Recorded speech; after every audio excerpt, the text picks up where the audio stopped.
जी बच्चों, classification of virus है। इसकी क्लासिफिकेशन जो है वो डिफरेंट बेसिस पे की जा सकती है। On the basis of host, on the basis of capsid हम लोग इसको रिलेट कर रहे होते हैं। ठीक है, तो सबसे पहले हम ये देखेंगे कि होस्ट के लिहाज से किस तरह से, क्योंकि हम लोग ये कहते हैं they are obligate intracellular parasite, उसके बगैर गुजारा नहीं है। तो ज़रा देख लेते हैं। जो प्लांट वायरसेस होते हैं ना, इनको बेटे फाइटोफेज भी कहते हैं। फाइटो का मतलब होता है प्लांट, और फेज की टर्म हम लोग वायरस के लिए यूज करते हैं। याद रखिएगा कि इसमें मोर देन 2000 जो है वो टाइप्स आपको दिखाई देती हैं। इसकी मोर देन 2000 टाइप्स, और ये सारे के सारे जो है बेटे आरएनए जीनोम कैरी कर रहे होते हैं। आरएनए जीनोम कैरी करते हैं, याद रखिएगा। ज़्यादातर इसमें जो शेप होती है वो रॉड शेप होता है। Rod shape, mostly they are rod shaped viruses या रॉड शेप्ड कैप्सिड कैरी करते हैं। इसकी एग्जांपल कौन कौन सी हैं बेटे? एग्जांपल की बात करें तो एक तो टोबैको मोज़ेक वायरस हम लोगों ने पढ़ा है। दूसरा कॉलीफ्लावर मोज़ेक वायरस होता है। ठीक है, और भी बहुत सारे हैं जो कि कैंसर कॉजिंग भी होते हैं। ठीक है, बार खैर ये सिंपल सा है जिसको आपने याद रखना है। आगे चलते हैं। एनिमल वायरसेस, इनको बेटे हम लोग बोलते हैं जूफेजेस। जू का मतलब होता है एनिमल। ठीक है, जूफेजेस। और ये जो जूफेजेस वायरसेस होते हैं, इसमें बेटे डीएनए और आरएनए दोनों तरह के जीनोम जो है वो नजर आता है। बोथ डीएनए और आरएनए जीनोम जो है बेटे वो दोनों तरह का इसके साथ एसोसिएटेड होता है। ज़्यादातर इनकी जो शेप होती है ये सफेरिकल शेप होती है। They are of spherical shape virus. ठीक है, और इसकी एग्जांपल हम लोग मेंशन करें तो बेटे आपके पास राइनो वायरसेस हैं, इन्फ्लुएंजा वायरस है, कोविड 19 है। ठीक है, कोविड 19 है, एचआईवी वायरस है। तो ये बहुत सारे हम इसके साथ रिलेट कर सकते हैं। बैक्टीरियोफेजिस या बैक्टीरियल वायरसेस, इनका दूसरा नाम क्या है? इनको भाई बैक्टीरियोफेजिस हम लोग बोलते हैं। बैक्टीरिया ईटर भी कहा जाता है। ज़्यादातर बेटे इनके पास जो जीनोम होता है उसको बोलते हैं double stranded DNA. They carry double stranded DNA as their genome. ये बेटे इनका जीनोम होता है। नॉर्मली इनके पास जो है वो हेड और टेल मौजूद होता है।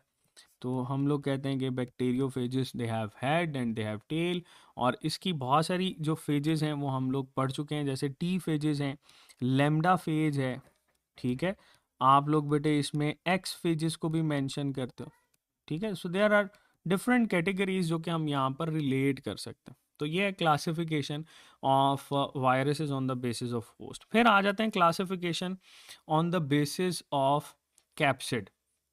कैप्सिड की बेस के ऊपर बेटे हम लोग इसकी जो क्लासिफिकेशन करते हैं उसको देखेंगे। तो आपके पास बेटे शेप ऑफ कैप्सिड के अंदर हेलिकल शेप हो सकती है। अगर हेलिकल शेप वायरस पूछा जाए तो हेलिकल शेप में टोबैको मोज़ेक वायरस जो है ये इसके एग्जांपल हम लोग पुट करते हैं। फिर हमारे पास पॉलीहेड्रॉन होते हैं।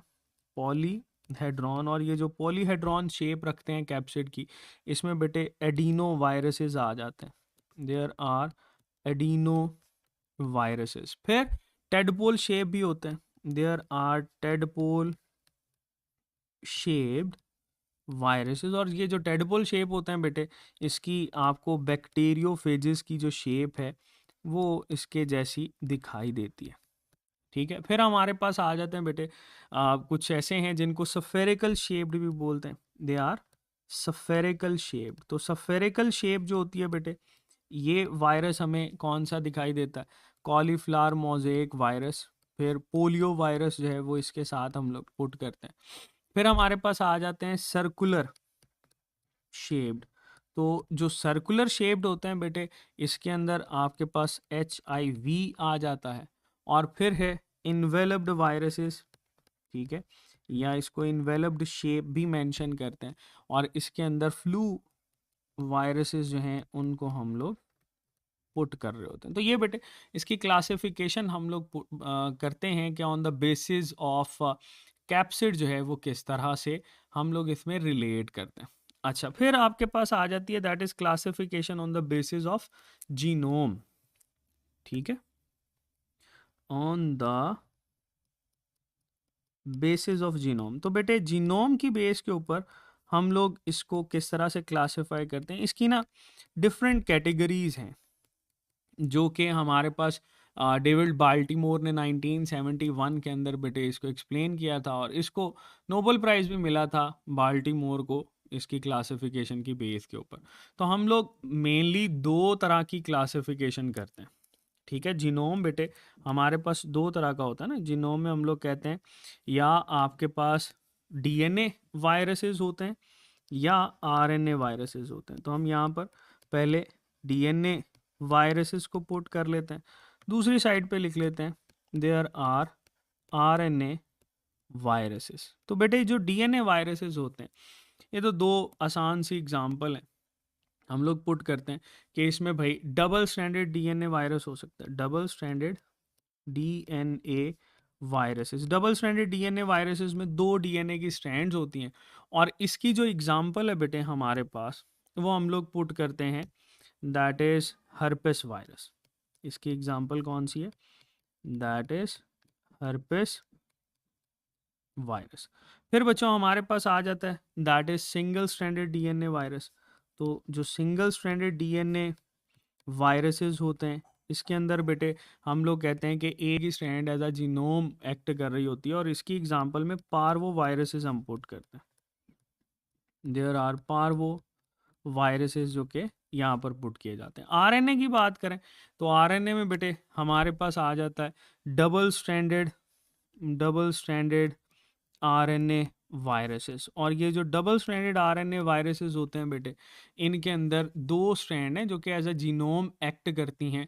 वहीं पे आपके पास ट्रांसलेशन होती है एक स्ट्रैंड की, ठीक है, जिससे मैसेंजर आरएनए बनता है एंड देन सो ऑन वो अपना इन्फेक्शन कॉज करता है। इसकी जो एग्जांपल होती है बेटे इसके अंदर रियो वायरसेस जो है वो हम लोग पुट करते हैं। अच्छा, फिर हमारे पास आ जाता है बेटे कुछ ऐसे होते हैं जिनको positive sense single stranded RNA बोलते हैं। ठीक है, they are positive sense single strand. अच्छा, पॉजिटिव सेंस सिंगल स्ट्रैंड कौन सा होता है कि यही स्ट्रैंड जो होती है वो as a messenger RNA act करती है और यहीं से बेटे ट्रांसलेशन होके प्रोटीन बन रहा होता है। इसकी एग्जांपल बहुत सारी हैं जिसके अंदर आपको सबसे पहले तो नज़र आता है डेंगू वायरस। ठीक है, तो वो पुट कर लो, इसमें डेंगू वायरस पुट कर सकते हैं। फिर हमारे पास बेटे इसमें हेपेटाइटिस सी वायरस है HCV, या इसके अंदर कोरोना वायरस जो है वो भी पुट किया जाता है। पॉजिटिव के साथ साथ बेटे हमारे पास एक और कैटेगरी है जिसको नेगेटिव सेंस सिंगल स्ट्रैंड बोला जाता है। ठीक है, अब नेगेटिव सेंस सिंगल स्ट्रैंड क्या होता है, इसके अंदर बेटे आरएनए सिंगल स्ट्रैंडेड होता है लेकिन वही आरएनए पहले मैसेंजर आरएनए बनाएगा, वो बेटे फिर ट्रांसलेशन करवा के प्रोटीन बनाता। ठीक है, अब इसकी एग्जांपल में कौन कौन से आ जाते हैं, इसकी एग्जांपल में बेटे हम लोग पुट करते हैं हमारे पास रैप्डो वायरस, देयर इज रैप्डो वायरस। ठीक है, हमारे पास बेटे इसमें पैरामिक्सो वायरसेस जो हैं वो भी आ जाते हैं, पैरामिक्सो वायरसेस वो पुट करते हैं हम इसके अंदर। ठीक है, फिर हमारे पास बेटे कुछ ऐसे होते हैं जो कि सिंगल स्ट्रैंडेड आरएनए हैं जिसमें डीएनए इंटरमीडिएट बनता है, इसको बोलते हैं रिवर्स ट्रांसक्राइबिंग वायरसेस। ठीक है, ये आपके पास रिवर्स ट्रांसक्राइबिंग वायरसेस, ये रिवर्स ट्रांसक्राइबिंग वायरसेस होते हैं। ठीक है, और ये बेटे आपके पास फर्दर दो कैटेगरीज के अंदर जाते हैं जिसमें सिंगल स्ट्रैंडेड आरएनए फिर पहले डीएनए इंटरमीडिएट बनाता है, और एक वो है जिसमें डबल स्ट्रैंडेड डीएनए वायरस जो होता है वो आरएनए इंटरमीडिएट बनाता है। तो इसको कैटेगराइज कर लेते हैं विद डीएनए इंटरमीडिएट मीडिएट, और या हम इसको पुट करते हैं विद आरएनए इंटरमीडिएट। ठीक है, इंटरमीडिएट। तो जो बेटे डीएनए इंटरमीडिएट होते हैं इसकी एग्जांपल में हम HIV की बात करते हैं कि हमारे पास जो HIV वायरस है वो इसमें पुट किया जाता है। इसमें डीएनए बनता पहले ना, सिंगल स्ट्रैंडेड डीएनए, फिर डबल स्ट्रैंडेड डीएनए बनता। और बेटे जो डबल स्ट्रैंडेड डीएनए होता है इसके अंदर हम लोग पुट करते हैं, जिसमें आरएनए इंटरमीडिएट बनता है, that is hepatitis B virus, HBV हम इसके साथ रिलेट कर रहे होते हैं। तो यहाँ पर जीनोम की बेस के ऊपर हम जब क्लासिफिकेशन करते हैं तो बेटे यहाँ पर आपके पास या तो न्यूक्लिक एसिड में सिंगल स्ट्रैंडेड, डबल स्ट्रैंडेड, या बेटे हम कैप्सिड की बेस के ऊपर करें तो शेप आ जाएगी, या हम इसमें होस्ट की बेस के ऊपर क्लासिफिकेशन कर रहे होते हैं। ये था बेटे हमारे पास क्लासिफिकेशन ऑफ वायरसेस।